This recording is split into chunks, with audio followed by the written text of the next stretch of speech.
Good morning, good afternoon, good evening, wherever you are around our beautiful planet.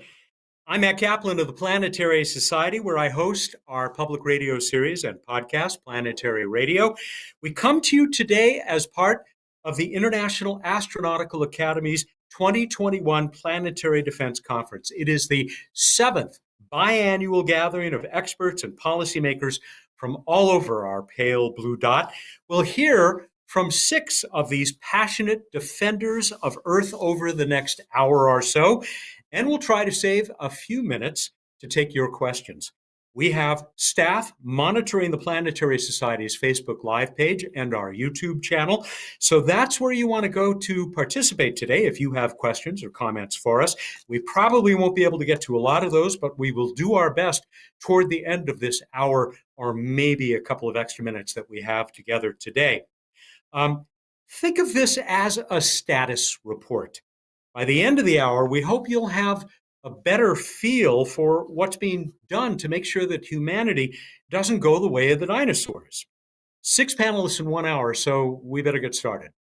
Kelly Fast is the program manager for Near-Earth Object Observations programs in NASA's Planetary Defense Coordination Office, where she works with the Planetary Defense Officer at NASA, Lindley Johnson. Welcome, Kelly. Hi, Matt. Thank you. So, Kelly, what is the first order of business if we want to learn how to defend our planet from big rocks that might come our way? Well, the first order of business for planetary defense is to find the near-Earth asteroids and the near-Earth objects, any asteroids or comets that come into Earth's neighborhood, and to figure out where they've been and where they're going to be in the future. If we don't know that something could pose an impact threat, then we can't take all of these other steps that you're going to hear about today also. So the first order of business is to find them. No doubt. Like our other panelists, you have some slides that we're going to zip through, beginning with this impressive collection of telescopes. Do they begin to give us an idea of what's being done at NASA to find the NEOs that we don't know about yet? Oh, absolutely. This is the bread and butter of planetary defense. Just surveying the skies, looking for that moving point of light against the stars. And so these telescopes, provided by a number of institutions that are funded through NASA's program, are doing this every night, surveying the skies, looking for objects or looking for natural objects that might not already be in the catalog. And these telescopes are provided by the University of Hawaii with the Pan-STARRS survey and the University of Arizona with Catalina Sky survey. They're the kind of the most productive of the surveys being funded by NASA right now, producing most of the discoveries, but also complementing them are the Atlas telescopes from the University of Hawaii. And also nice interagency coordination here with the US Space Force on their space surveillance telescope and pulling asteroids out of the images that they take at night. And then finally, even repurposing a telescope that was developed for another purpose. NEOWISE is the repurposed WISE space telescope that is now full-time surveying for asteroids. Wasn't designed to do that, but it's kind of a good pathfinder on the way to how to do this properly from space. And it's producing a lot of characterization information, size information about asteroids in the catalog. And then there are also many other observatories funded by the program involved in following up these discoveries and trying to make sure there's enough information to calculate the orbits to know where these objects are going to be in the future. Good old NEOWISE. We send our regards to our friend Amy Meinzer. Let's go to the next slide. It is a simple pie chart that represents a heck of a lot of work already accomplished, but also shows us that there's a lot left to be done. What's going on here? Well, exactly. Congress gave NASA a goal to find 90% of the near-Earth asteroids that are 140 meters and larger in size. Now, we want to find all of them that our telescopes can detect, but this is a size range that would really pose a regional threat should an object of that size impact Earth. So it's kind of a good benchmark to go after. And the folks who do all the modeling are able to estimate that there's probably about 25,000 of those objects out there. And this so-called Georgie Brown NEO survey goal, we're only about 40% of the way through, but still plugging away every night. At the current discovery rate, it is going to take more than 30 years to complete the survey. But there are efforts to look at next generation telescopes to speed this up. But again, those telescopes I just showed you, they're just plugging away every night to try to plug away at this pie chart, with the capabilities that we have operational right now. You got something to look forward to in your next slide. Is this the space-based telescope that may help turn more of that pie chart blue? Well, yes, and that is the goal with this goal that Congress gave NASA, and then also this pathfinding that I mentioned, like from the NEOWISE telescope, uh, and also from a number of studies done with the community, including with the National Academy of Sciences. All of them point toward the need to put a telescope in space, and that it should have infrared capability in order to be able to yield size information and also to get these discoveries of asteroids that might be very dark in color and harder to pick up from telescopes on the ground that are looking in the optical and what our eyes can see. And something might be very large, but if it's very dark in color, it might be very faint.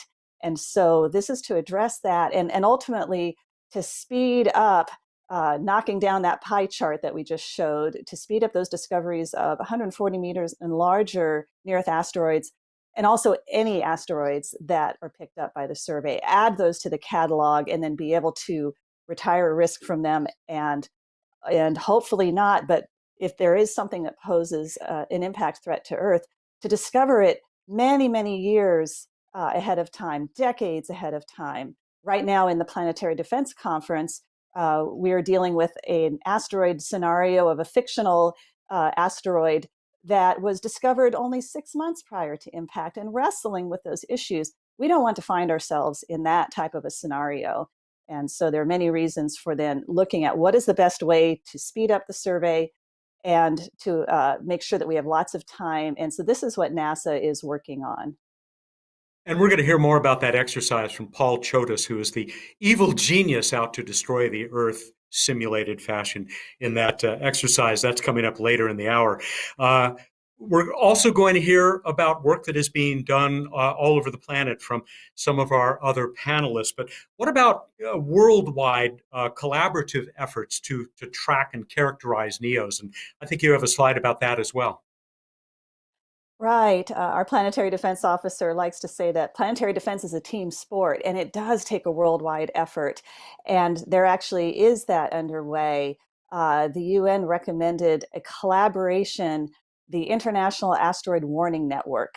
And this is a collaboration of observatories and independent astronomers and space institutes and orbit calculators worldwide to bring their capabilities to bear on this near-Earth asteroid planetary defense issue. And so there's a lot of contribution from these different institutions and observatories in terms of following up the discoveries of asteroids, getting more observations to be able to determine their orbits, determine where they're going to be in the future, doing modeling of what the population might be or what impact effects might be. All of that coming together as part of an international collaboration, everybody working with their own institutions, everybody doing what they're already doing, but getting these communication channels in place so that if there ever is any sort of impact threat that needs to be addressed, that will be in place. And this group, the International Asteroid Warning Network, also conducts its own coordinated observation campaigns, sometimes treating them as planetary defense exercises, their own little scenarios, in order to exercise these capabilities and these communication channels. And in fact, with the asteroid Apophis, there was a recent observing campaign that's just wrapping up with Apophis, where astronomers around the world were observing it to try to characterize it at this last opportunity before its 2029 close approach. So a very good collaboration. Thank you, Kelly. My only regret, of course, is that we do only have 60 minutes. So we better keep moving along, although we may hear more from Kelly and our other panelists toward the end of the show when we start to tackle your questions. Speaking of international efforts, Gerhard Drolshagen chairs the Space Mission Planning Advisory Group formerly of the European Space Agency. Gerhard now joins us from the University of Oldenburg. Welcome, Gerhard. Let's start with the winner of our most entertaining slide contest. That's the next slide in line here. Is this you doing some personal asteroid deflection? Actually, not really. These are some former colleagues from the European Space Agency, and they show the basic idea. We heard it's important to find objects that could pose a threat to Earth, but then it's the next question, what could you do? And of course, one idea is to just move them out of the way. And you see here an example, but this is just a cardboard of a cometary nucleus. So here this can be carried away by two people, but in reality, that is not so easy. But it shows the basic principle, move them out of the way to prevent a potential collision with Earth. And that's why this international group you mentioned, Space Mission Planning Advisory Group, has been established because any impact risk is global and it needs an international effort to try to do something. And this group gets together and discusses what can be done with a space mission if the object is real big and real threatening to avoid an impact. Gerhard, let's move on to your next slide because we've learned, and here is good evidence of that not all asteroids are alike. We've visited several now. Here are three of these cousins, and we can see that there's some diversity just among these three. That is correct. I mean, it's also realized, and we get this information from the colleagues who find the objects and characterize them, that each object seems to be different. You can see already here, they have different sizes, obviously, from very small to real big kilometer sizes they can have, and also they can have different shapes. And in addition, what is not so obvious to be recognized, they can have very different composition. So it turns out that those three here, which have all been visited by spacecraft, Itokawa on the left, it's about 500 meters in size. And then you have Ryugu and Bennu, and these are all rubble piles. So they are not solid rocks. They are really composed of different pieces of small rocks and dust. And if you want to deflect an object with whatever method, then you need to know what is it made of.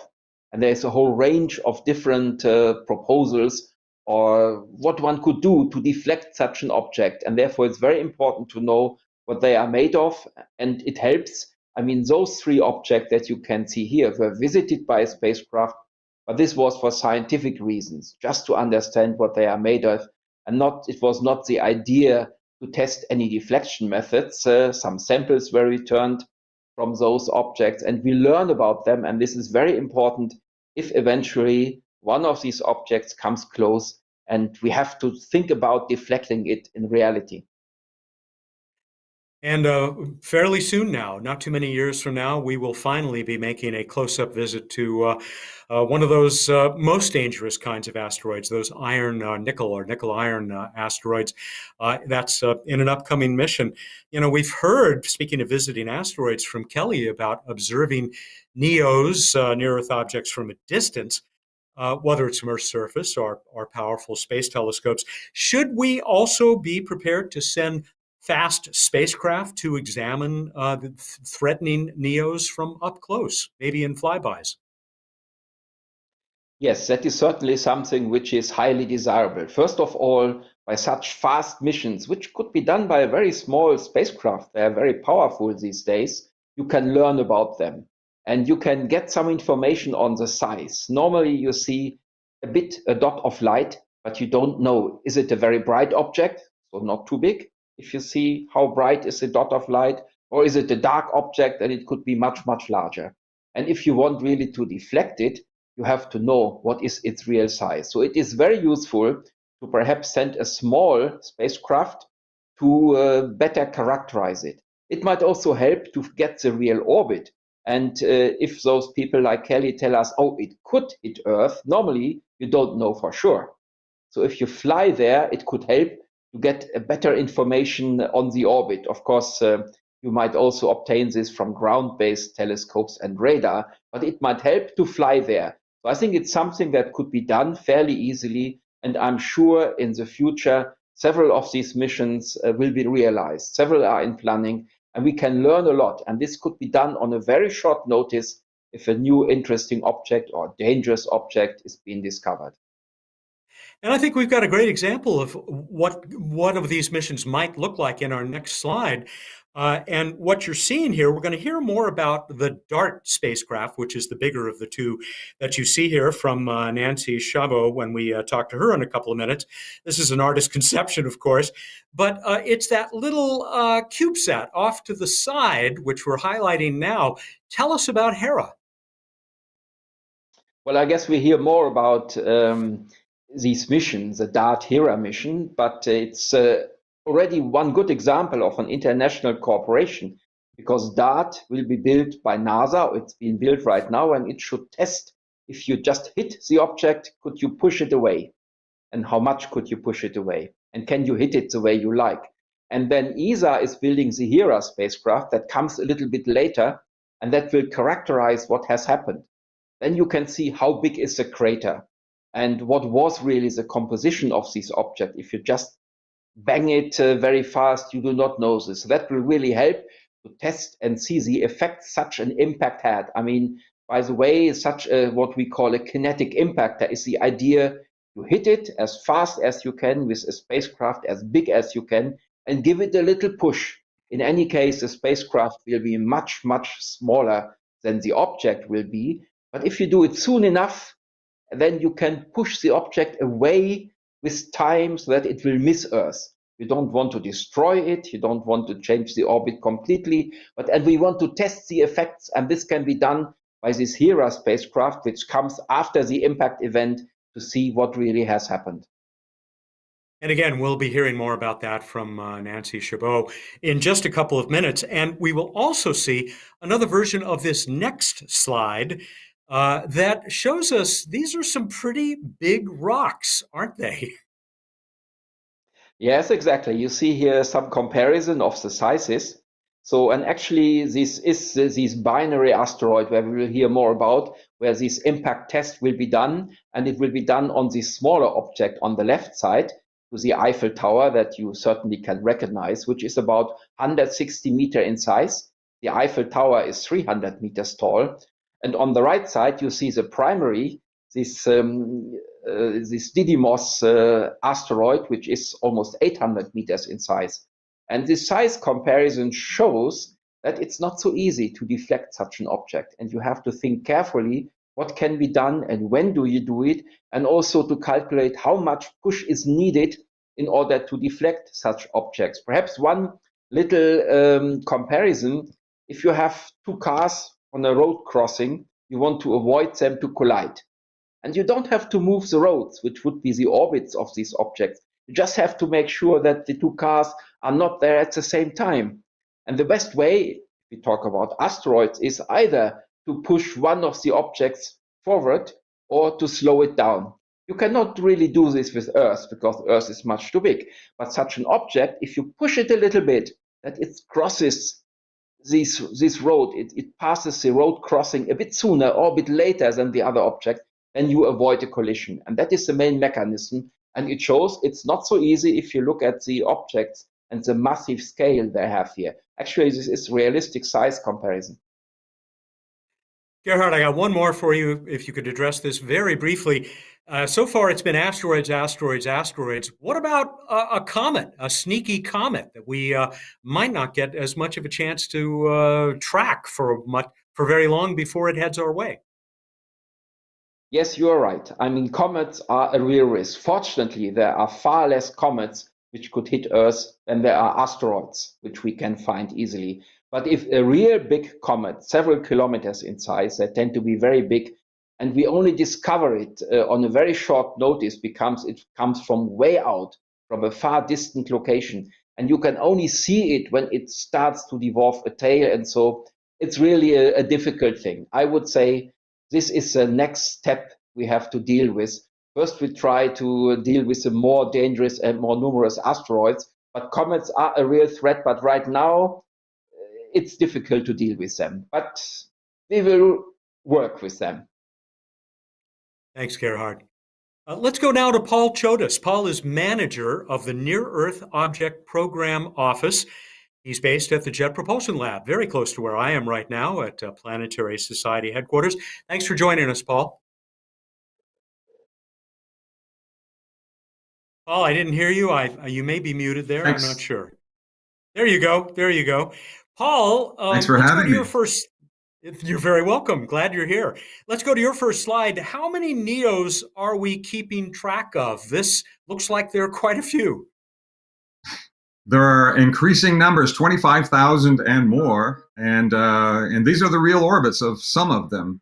We're finding about 2,500 of these NEOs every year now. So the observatories that Kelly showed at the beginning are very productive.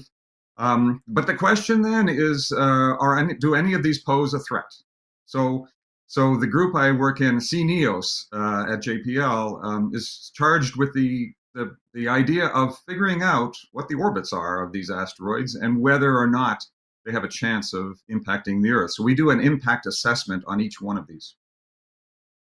That's an award-winning NASA acronym, CNEOS, the Center for Neo Studies. You've got a couple of slides that we'll go through now. We'll fly through them, but I think they're important illustrations of the work that you and others are doing and the progress that we're making. I mean, here is the CNEOS website, which I think you're hoping lots of people will visit, right? Yes, we are kind of like the central repository of the orbit information for NASA's program. We do the calculations of the orbits. We have lots of tables and data on our website. You can go to our website and get predictions of where things will be. Close approaches, yes. Asteroids become observable when they get near the Earth, and so we often see them coming in from the night side. And many of them are very small, but some of them will be making close approaches. So we keep track of all the close approaches and update this continually. So we often see news items. I know on my phone, I see news items about, upcoming close approach, and NASA warns that about a close approach. Now, these asteroids are not heading for the Earth. They're not heading for an impact. They're going to come close, but the asteroids on our close approach list, very few of them have any chance of impacting the Earth. So that's one thing that makes our site worth checking. Here, yes, you're showing a very nice graph that shows the number of near-Earth asteroids. As of last week, 25,000 is the blue curve. The current number, we have 9,600 that are larger than 140 meters and about 900 that are larger than 1 kilometer in size. So you see the discovery rate with NASA's funding of all of these telescopes has just been growing exponentially. So the good news there, right, for the most dangerous of these, the ones that are bigger than a kilometer, that red line down at the bottom, pretty flat nowadays. That's a success story, isn't it? It sure is. We think we found about 95% of the population of the large ones, larger than 1 kilometer in size. And those are the ones that could result in a global catastrophe if they should hit. So we have kind of retired that risk, essentially. There are only a few left, and the odds that any of those will hit the Earth in the next 100 years are extremely thin.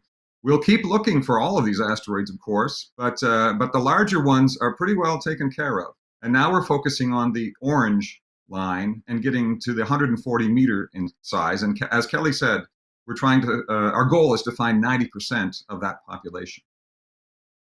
Great goal. So then in the next slide is this sobering table, which ought to be considered in any self-respecting discussion of near-Earth objects. Pretty important stuff here. Tell us a little bit about it. Yes, on the left side of this table is the diameter, and it runs all the way from really tiny, 5 meters in size, all the way up to enormous. The largest near-Earth object is about 10 kilometers in size. And then the question is, what type of event would occur if an asteroid of that size should hit the Earth? And that's the second column. So the little ones produce bolides or super bolides, really bright meteors. But as you go to larger and larger sizes, you airbursts, you'll get local devastation. And then in the orange region, you start getting regional to continental to a little below global size damage. And then the green area is the larger ones that I said earlier that we have already found 95% of. Now, I'd like to call your attention to the rightmost column, which is how often these things happen. Bolides happen about once a year. The 5-meter objects are pretty common. But the number of NEOs goes down as you go to larger and larger sizes. So, for example, a Chelyabinsk-size object is a super bolide or a major airburst somewhere in that area, which is basically 100 years between impacts of that size. And as you go to the orange area, regional scale devastation, the 140-meter sizes, then we're talking about thousands, tens of thousands of years on average between the impacts. Now, that doesn't mean it can't happen next year or in the next decade, but the odds are against it. All right, here is one more slide from your website, and it's an app, really, which I suspect you're pretty proud of. Yes. Now, for those of the audience who are interested in learning how to deflect an asteroid, we've loaded a realistic simulation onto our website. The URL is there in black. And these are hypothetical asteroids that are headed for the Earth. And you are given the opportunity to having your own launch vehicle, and you specify when you'd like to deflect this asteroid in terms of years before impact. And you say when you want to launch your deflector. And this is an example of a kinetic impactor defense mechanism. And you can actually test the real physics on simulated asteroids. And in the lower right corner, you have the red circle is a representation of the Earth. And as you devise your missions, you can move that green dot, the current trajectory of the asteroid, you can move it so that it will miss the Earth. Your personal opportunity to save the Earth. For those of us who are old enough to remember the game Asteroids, this is a pretty significant upgrade, I would say. Just really one more thing that you have to tell us about. Even though the Planetary Defense Conference is virtual this year, it still has my favorite part of the conference every year, and that's illustrated in the next slide. It is the Planetary Defense Conference exercise, which, as I said, you are sort of the mastermind of. Tell us just a little bit about this. Yeah, I've been nicknamed the threat master in previous years. I devised a hypothetical case with a certain specified warning. In this case, we had 6 months between the time the asteroid was discovered and the time when it could hit. And we go through the question of what would we know when? And then we kind of inform the decision makers of what the uncertainty levels are. So there's a lot of talk about probabilities of this and regions of possible impact. And this example is from our exercise where the region of possible impact covers Central Europe in this case. So then we would present this image to decision makers, and they would consider, well, what would we do? What is mitigation possible? Are space missions possible? And what about the disaster management? How would you handle this situation? Now, in this case, it was many months before impacts, but the uncertainties are very difficult to deal with in decision making. And as the impact got closer and closer, this region shrank, of course, but then, of course, there's less time to react. It is, I cannot tell you how much fun to be in the room when this happens face to face and listen to people who, even though they know it's an exercise and they're reminded on every slide that goes up on the big screen, how tense, how anxious the audience or the participants become as this takes place. I can't wait for the next one of these, hopefully face to face in a couple of years. Thank you, Paul. We are now honored to welcome Masaki Fujimoto. Masaki is Deputy Director General of the Japanese Space Agency's Institute of Space and Astronautical Science. He has joined us from Japan, where, Masaki, I believe it is just past midnight. Thank you for staying up so late to join us. My pleasure. Thank you. Congratulations on the recent magnificent success of Hayabusa 2, JAXA's second spacecraft to return pristine asteroid material to eager scientists on Earth. Where were you when that sample return capsule streaked through the sky on just the 5th of December last year? Yes, I was in Umera, where the capsule landed. But even though I was in the place where the capsule landed, I was staring into my PC screen when you guys were enjoying the fireball running across the sky. Well, I've only seen the video, but it's pretty impressive. But you were there when the capsule was found in the desert, and that precious sample was carried back to a lab.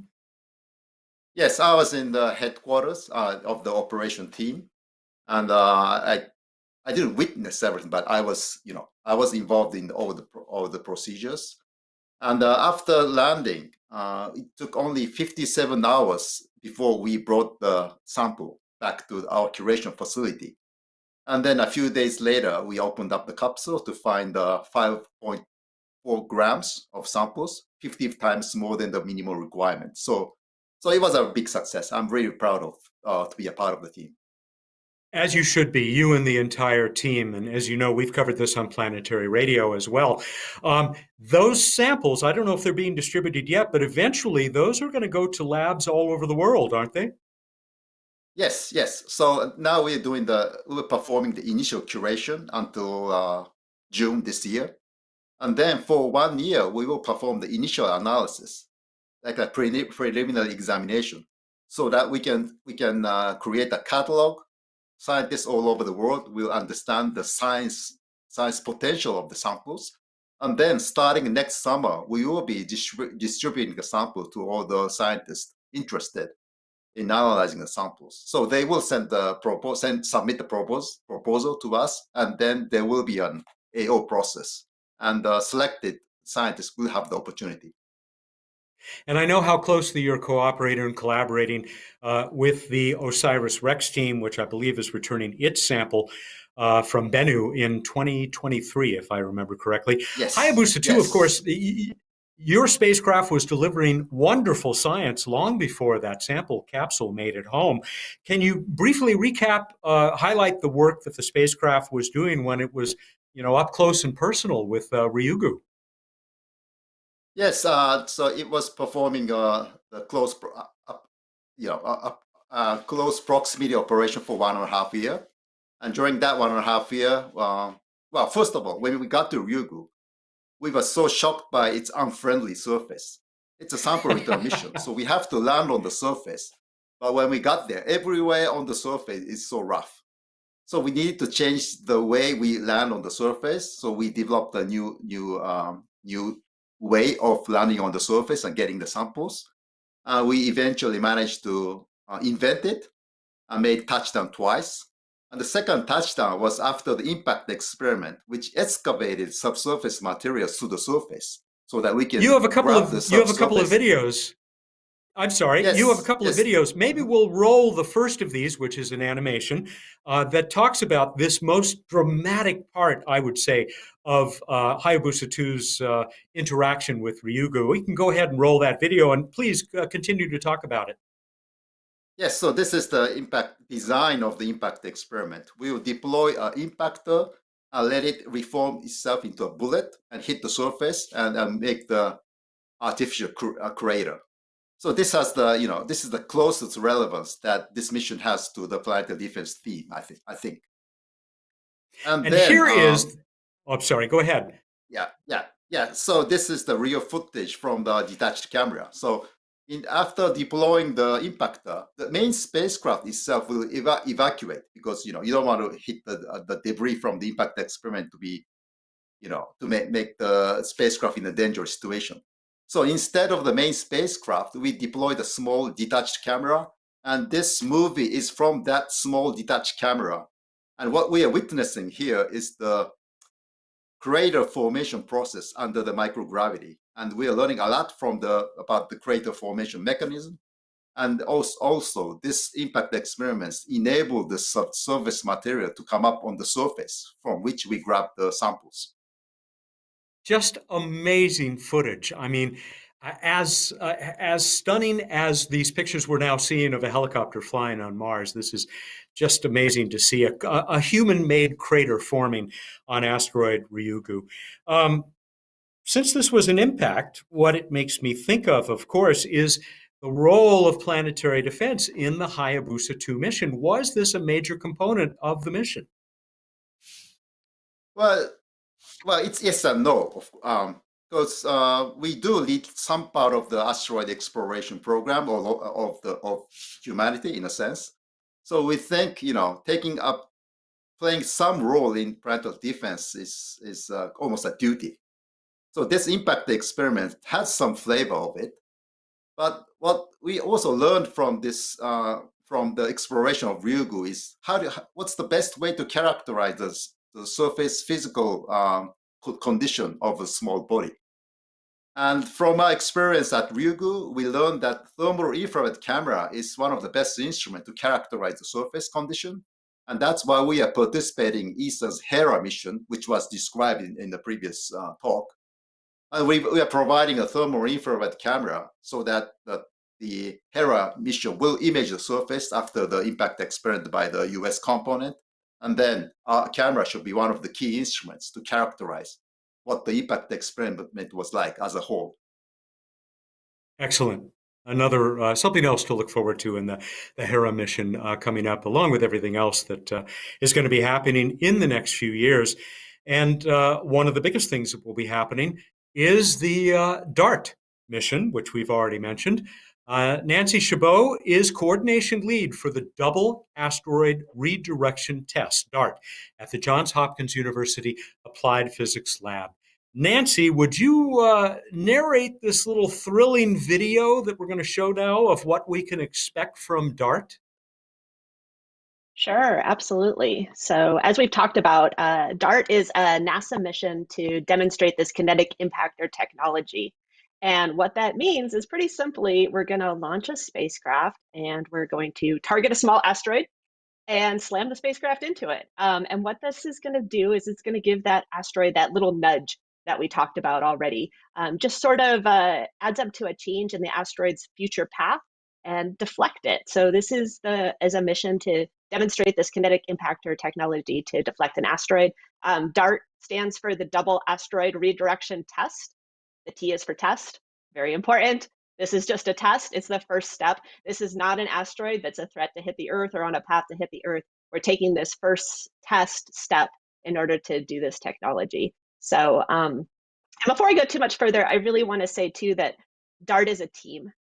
So I'm really happy to be here today and talk about DART and share DART, but we have hundreds of people at work at APL on this right now.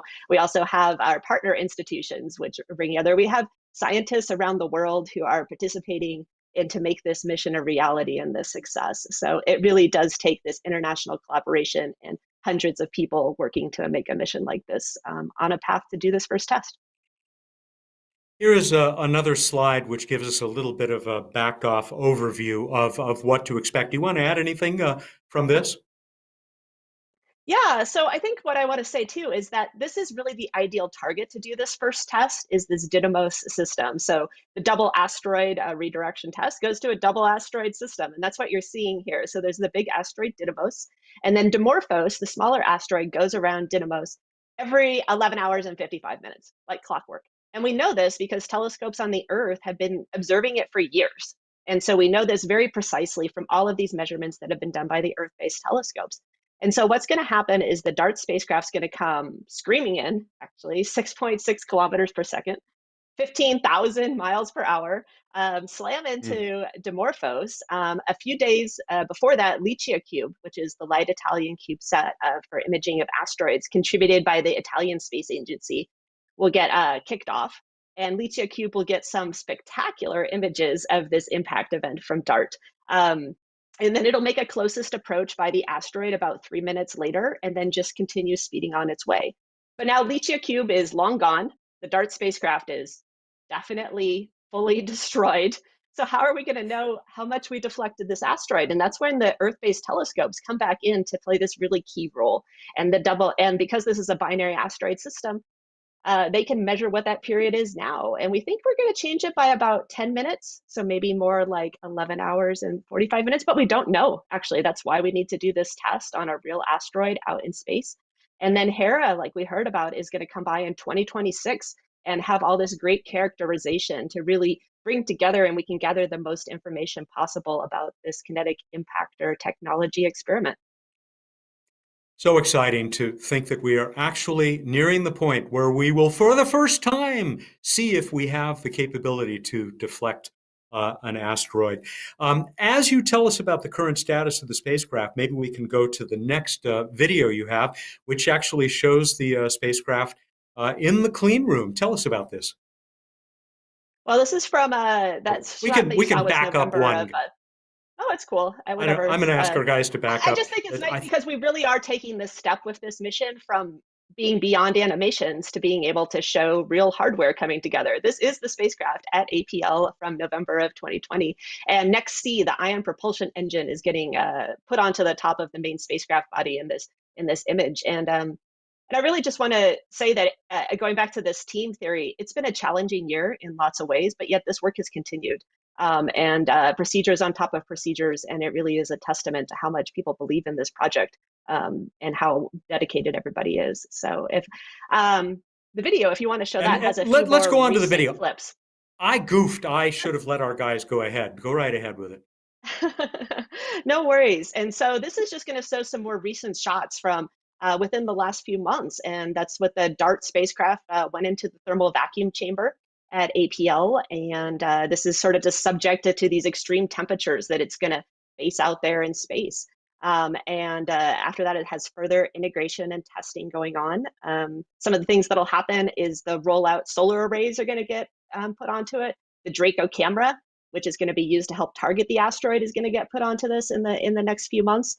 And this is all to prepare the mission to be ready to do this kinetic impactor technology demonstration, ready to launch in November of this year. So it's not very far off. SpaceX Falcon 9 rocket from Vandenberg in California.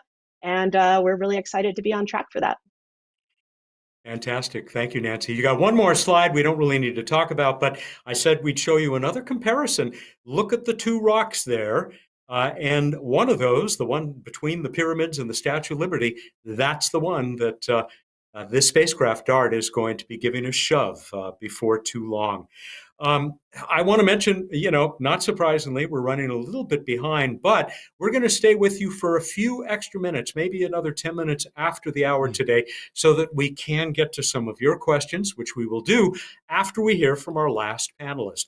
I hope that we got a few Planetary Radio listeners out there. If so, our last panelist is my partner in the What's Up segment of Planetary Radio for over 18 years now.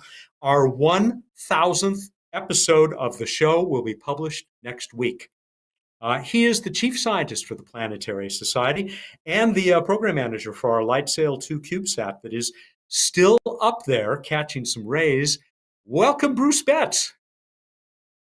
Thank you, Matt. Good to see you as usual. Did you know that we have our 1,000th show next week? I forgot until a listener pointed it out to me yesterday. No, I actually thought it was the 998th. I was counting them. I must have skipped. No, I didn't know. That's awesome. That's right. You're within the error bars. Tell us about the big announcement that you made on behalf of the Planetary Society this week, using the PDC as the background. We've announced another round of our Gene Shoemaker Near-Earth Object Grant Program, which funds astronomers, amateur and professional, around the world. You can see a display of where we've funded over the last 24 years. And we fund them to upgrade their observatories, in whether it be a new camera or re-illuminizing a mirror or making them more robotically controlled so they can get more data.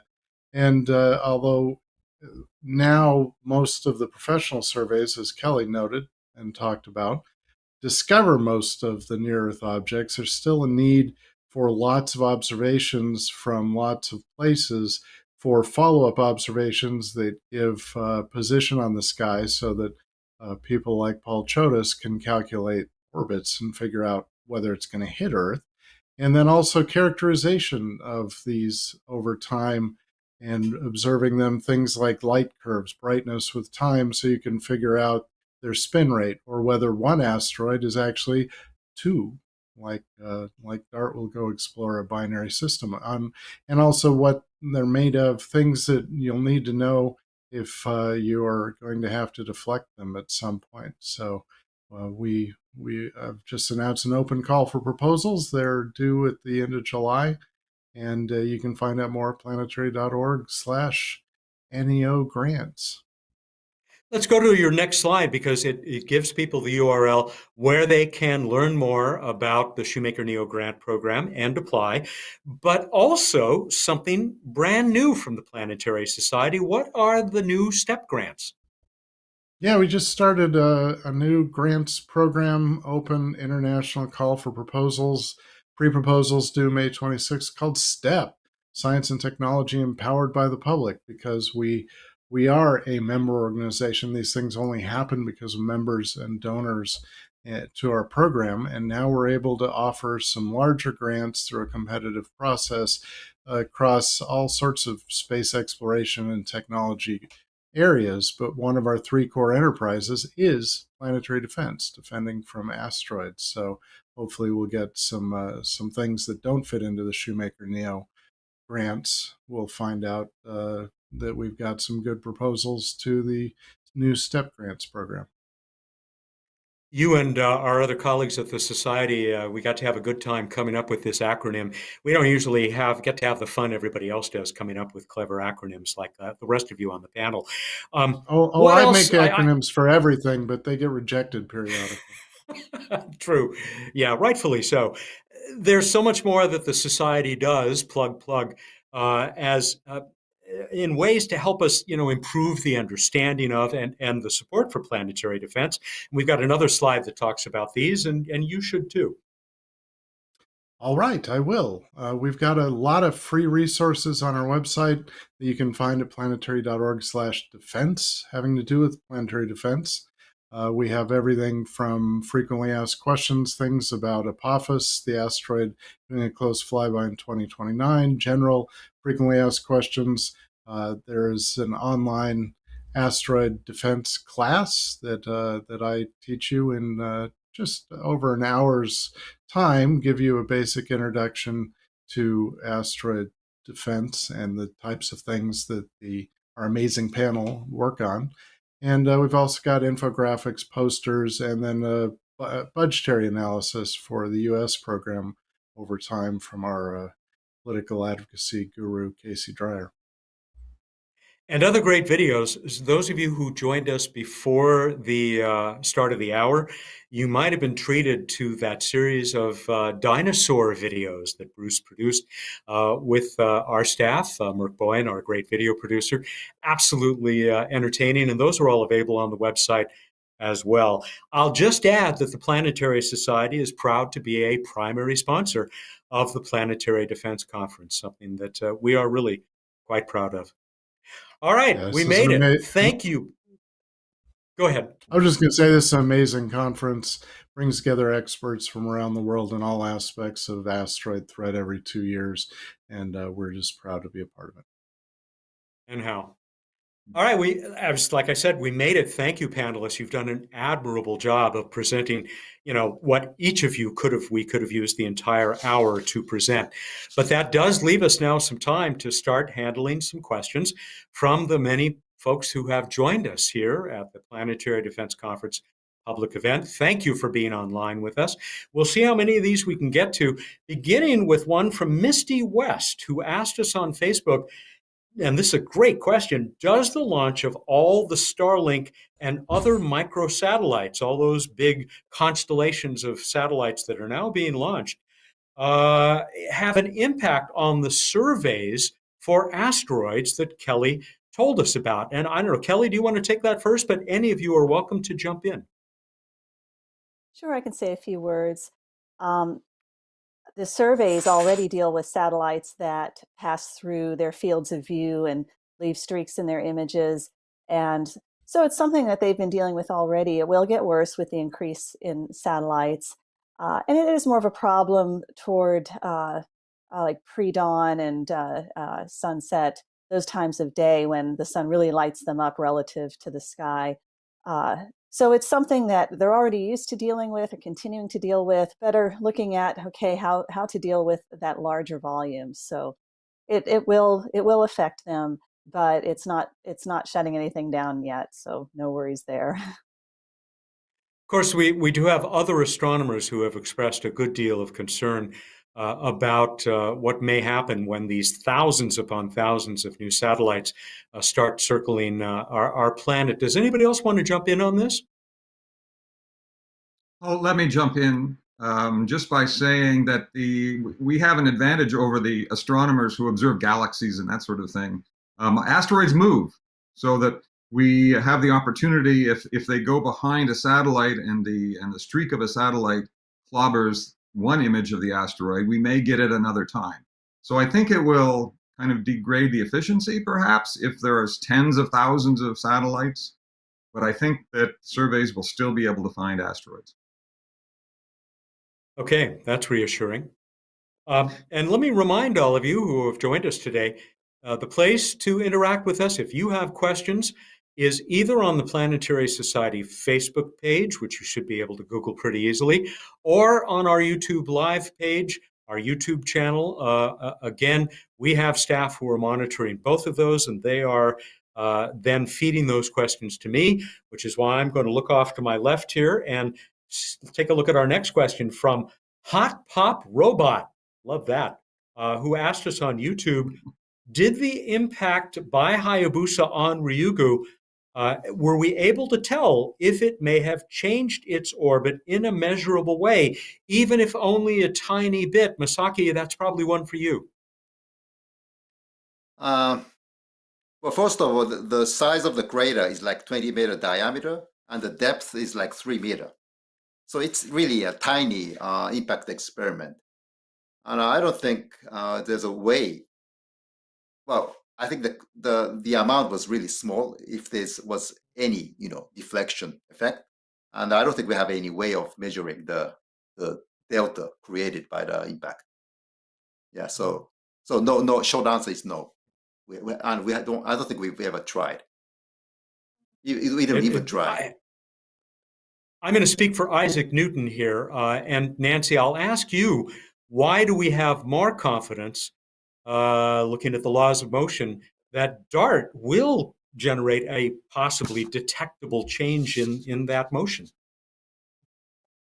So one of the reasons that DART is using this double asteroid system is because we're not changing the asteroid necessarily as much around the sun as we are changing the small moon asteroid that goes around the main asteroid. And that's really what's going to make it more measurable, and using the things here on Earth that will be able to bring this in and have a deflection that the Earth-based telescopes can very easily measure. And I should mention that that's happening in late September of 2022. And that time is chosen because the asteroid and the Earth are actually minimize their distance. And so the telescopes on the Earth are going to be able to get really high precision data to really nail down what this deflection is because of that time. And that's why 2022 for this DART system is the time to do this first test. Okay, again, I invite any of you panelists, raise your hand or just yell out there. There's a little bit of latency, so I may step on you a little bit, but I'll try not to do that. Here is a question from Dean. I'm sorry, Paul, Matt, go ahead. May I add? Let me add a little math here. The projectile velocity makes a big difference, and DART will be screaming into that little moon and transferring a lot of its momentum and the mass of the spacecraft as well. Whereas with Ryugu, it was it was a little bit less velocity and certainly a smaller projectile. So less deflection. All right, I've learned my lesson here. I'm going to make sure no one else wants to jump in. And not seeing any hands go up, I will now go to Dean Sherman, who on YouTube asked us, if in the future we establish bases on the moon and Mars, could we also use those to track NEOs? And I'll add to that, would there be substantial value in using those other vantage points? Kelly or Paul, anybody?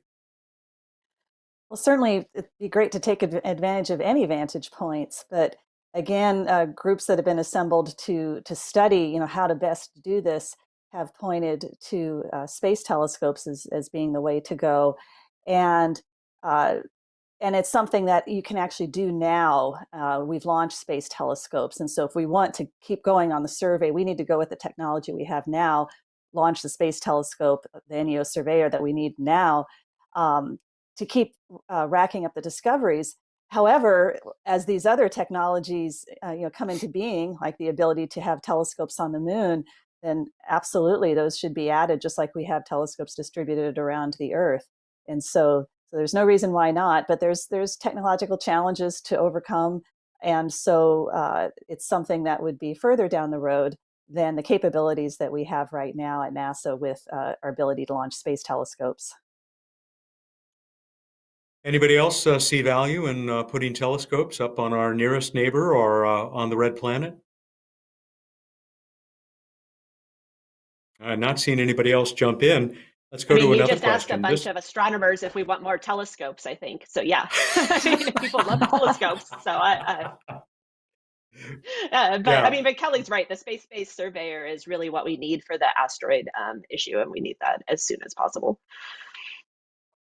Another endorsement. Kelly, let me stop there and ask you, what is the current status of that spacecraft, which is, as you know, all of us at the Planetary Society have been looking forward to along with you for years.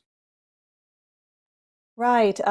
Currently, the NEO surveyor is going through development. It's being developed toward later this summer. Its key decision point B, which will take it further through developing the design of this space-based telescope. And so it's the sort of thing that is continuing as funding allows at NASA to keep that development going. Okay. So here is a question from S. McNeil on YouTube, who asked, which asteroid is forecasted to come closest in the next century, and how close is it forecasted to come, and how large is it? I think the name of that asteroid has already come up, hasn't it, Paul? Yes, I think you're referring to Apophis, which will approach closer than the satellites on Friday the 13th of 2029. April Friday the 13th. That will be the largest close approach of a large asteroid. And how do we know at this point? How is it? Here's the question, really. Because of the work that you and others are able to do now, how do we know that you're not off by a degree, a minute, a second, and that it really is going to come between us and the geosynchronous satellites? Well, I have a recent story, and that is what we were able to predict the occultation of Apophis. And we heard a little bit about this during the Planetary Defense Conference. We know the orbit of Apophis so accurately that we can predict the shadow that the starlight would cast on the Earth, and deploy observers to watch the shadow and see when Apophis occulted that star. And so our knowledge of the location of Apophis is down to within hundreds of meters, frankly. So and this is typical of an asteroid that is really well observed by optical astronomers and by radar, so that we know the orbit of Apophis really, really accurately, and we can predict the close approach in 2029 with superb accuracy. Now, a better question is what might happen if it goes through a keyhole and it could possibly come back and hit later. And the recent radar measurements of Apophis have enabled us to even eliminate that possibility. So the asteroid Apophis is now completely removed from our risk of asteroids that could hit the Earth over the next 100 years, because we know its orbit so accurately. That makes me think of another question, and it brings up the tragic, terrible loss of the Great Dish at Arecibo in Puerto Rico, which of course was also capable of doing radar examinations of asteroids and other objects in the solar system. For any of you, how big of a loss is that dish, and should we be looking to replace it? Well, it is a huge loss to the program. NASA was funding the radar that was done at Arecibo, which is an NSF facility, and had its other astronomical and atmospheric missions there. And it was the most sensitive radar system on the planet. And we still have the Goldstone solar system radar, which is very capable, and it has the steerability that Arecibo didn't have, but it doesn't have the sensitivity. And so it was able to help kick Apophis off the risk list, which is fantastic. But there's still limitations on the sensitivity, and so it is something that is lacking, and it's the sort of thing that hopefully in the future, maybe in coordination with other agencies, to look at possibilities for what capabilities might be available in the future across the government for that sort of capability. Gerhard, you may be the best person to ask about this, although Masaki, maybe you're aware of something. With Apophis, that close past still several years away, is there discussion of sending up a spacecraft to observe it more closely than, even though it'll be coming so close to Earth, to get, really close within tens or hundreds of meters? Yes, obviously that is a very good opportunity to visit an asteroid which is known to be something like 300 meters or slightly larger. The orbit is very well known, as we heard. It will pass within a certain distance, and this is known up to a few tens of meters, the separation from Earth. So it's a unique opportunity to learn about the composition, also to test the spacecraft capabilities and visit it because we have plenty of time for a planning, and several activities are planned to send a spacecraft, just a reconnaissance spacecraft, to Apophis when it makes this very close approach on Friday the 13th in 2029. It will also be visible from the ground, and I guess everything, including radar, and I hope a new radar facility will be available, will be put in place, and also certainly spacecraft are planned to be sent there to get as much information as possible, because it will come close and it should not be too difficult to reach it. Maybe I can add something. Of course, we try to avoid impacts with Earth, but this is for our group if the object is big, if a serious damage is expected. But smaller objects, as we saw from one of the charts from Paul, hit Earth all the time. So very small ones are just meteors or fireballs, but also objects can get bigger, some meter size, that they can be observed in space by optical telescopes or by radar. And of course, one aim is to find some that do eventually hit Earth, and you do not even try to deflect them. That could be harmless, but you see them coming. You can predict where will they impact. You can estimate what is the composition and study the effects. And so far, this has happened 4 times that astronomers, planetary defense experts managed to see an object coming that hit Earth afterwards. They were all just in the meter class, no damage was done. In a few cases, meteorites were recovered on the ground, and it's a very good test case to see them coming and see what happens. Are our prediction all right? Another great development. Masaki, would you and your colleagues at JAXA like to see a mission to Apophis in 2029 or thereabouts? Well, it's not about Apophis, but I just want to mention that HABSA-2 is on its second mission. It's now in the extended mission phase, and it will make a close flyby of one of the near-Earth asteroids, and it will rendezvous with another near-Earth asteroid in 2031. And both of them are potentially hazardous asteroids. So HABSA-2 mission now has a more planetary defense flavor than before. So it's not Apophis itself, but HABSA-2 is still working to contribute to the planetary defense. I wonder if maybe you could also say something about the MMX mission, which is in a sense an asteroid encounter mission, even though it's going to the moons of Mars. Sure. The science theme is about bringing who brought water to Earth, which was born dry. HABSA-2 is pursuing that, by analyzing samples from Ryugu, we will try to answer that question. But one sample is not enough, so we will get more samples from Phobos, one of the Martian moons, and we will address the same question by analyzing the samples brought back from Phobos. But at the same time, we may find some Martian samples that's been sitting on the surface of Phobos for a long time. So bringing sample background forwards may enable us to bring some Martian samples at the same time. So that's, in that sense, this MMX mission is our first Mars exploration program for JAXA. It's not just a small body mission anymore, so it has a Martian exploration flavor for JAXA. Absolutely. Bruce, does Apophis seem to present a nice opportunity for public outreach about planetary defense? Why, yes, it does, Matt. I'm glad you mentioned that. Yeah, we've got an asteroid that's coming by that's big, 300 meters ish, but not scheduled to hit, but actually will be visible by a good portion of the planet, including Europe.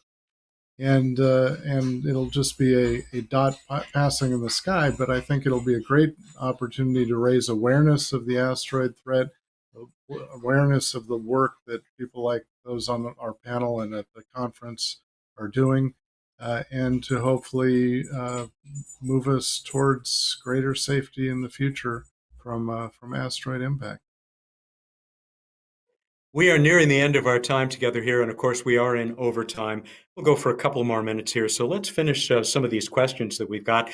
The first one, I don't really expect any of you to have an answer for. It's from Mel Powell, who I happen to know is a wise guy who listens to Planetary Radio. He asked us on Facebook, can we purchase Planetary Society Apophis protection helmets in case Paul Chodas is off by a degree or so? Yes, Mel, we'll get right on that and add that to our store very soon, won't we, Bruce? Oh, yes. Yes, we will. Paul, here's one. Maybe you could explain a term you use. Nikki Hyman on Facebook asked, what is a keyhole? What is that keyhole you referred to in this context? Great question. It's kind of like a gateway near the Earth, so that if an asteroid comes in and misses the Earth, if it goes through this little gateway, and sometimes it's less than a kilometer in size, sometimes it's tens of meters in size, but we can calculate that if the asteroid goes through the little gateway, the Earth's gravity will bend the asteroid's orbit, of course, and then it will go into another different orbit around the sun. But by our calculations, it could possibly hit. So when we take a look at the math and we run that backwards, we can figure out the size of the gateway that would lead to a possible impact years later. So that we call a keyhole. Thank you for that. Here is our last question, folks. It comes from Jay Harkey on YouTube. Are there any resources available to educate amateur astronomers about how to collect the necessary information on NEOs, maybe become part of that tracking that Bruce talked about that we fund through the Shoemaker NEO grant program? Maybe also an idea of the equipment that might be required to become a serious observer of asteroids and NEOs. I think probably any of you could begin to address this, but Bruce, let's start with you. All right. I'm not sure there's a one-stop shop. I will point out the groups that do this. Some are individuals, some are groups of amateur astronomers, some are professionals. They have been doing this for a while and have pretty darn advanced setups. It's not just pulling out your 6-inch telescope in the backyard. So my suggestion would be to check out some of the observatories. You can find the Shoemaker NEO grant winners and look around for what they've got online, and at least get an idea of what type of facilities they have from our website, and reports on those at planetary.org/NEO grants, one word. Anybody else who wants to jump in on this, please do. And maybe also to say something about the importance of the contribution of amateurs. Kelly, did I see your hand? Yes, I was just going to comment. Well, first of all, since you mentioned the important contribution of amateurs, there are some who have some very, it's hard to even call them amateur facilities because they're very substantial and with very good capabilities and actually contribute follow-up observations of asteroids to the Minor Planet Center. Some of them are members of the International Asteroid Warning Network, so it's fantastic. I was also going to mention kind of at the other end of the spectrum, if you don't want to go out and buy equipment and you just want to put your toe in the water, there are a lot of citizen science opportunities, both in asteroids and in other areas. And NASA has pages on citizen science. There's citizen science funded by NASA.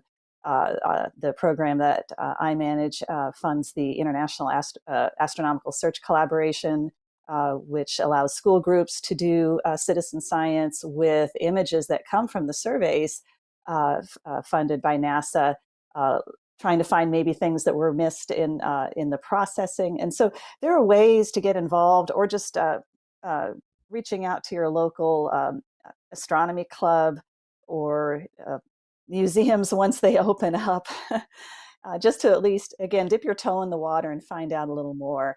And then, of course, as you mentioned, Bruce's websites there on the Planetary Society website, that and other areas are fantastic for education on how to learn about this, just to see how far you want to go. Anybody else? Last couple of comments in just the few seconds we have left. There are some good resources out there that you can get. Eyes on the Solar System comes to mind at JPL. On this JPL website, Great you app. can put yourself near an asteroid or on the orbit of an asteroid, all virtually, of course. And that's a good way to learn about the dynamics of asteroids. And our website, I'll have to plug it one more time, as I often do. The CNEOS group provides the complete list of all the close approaches. You can investigate, what the next close approaches are, and it's a great source for all the stats on NEOs. All right, everyone. That's our hour plus. Thank you, panelists, for spending it with us. And much more importantly, for everything that you are doing and will be doing in the future to help prepare humanity to defend this beautiful planet that we all share. We also want to thank all of you out there who joined us for this public event today. A recording of the Planetary Defense Conference public event will be available on demand at planetary.org/live. And we will also be sharing highlights on an upcoming episode of Planetary Radio. And we will, I hope, see you in 2 years at the 8th Planetary Defense Conference. Thanks again, and have a great day.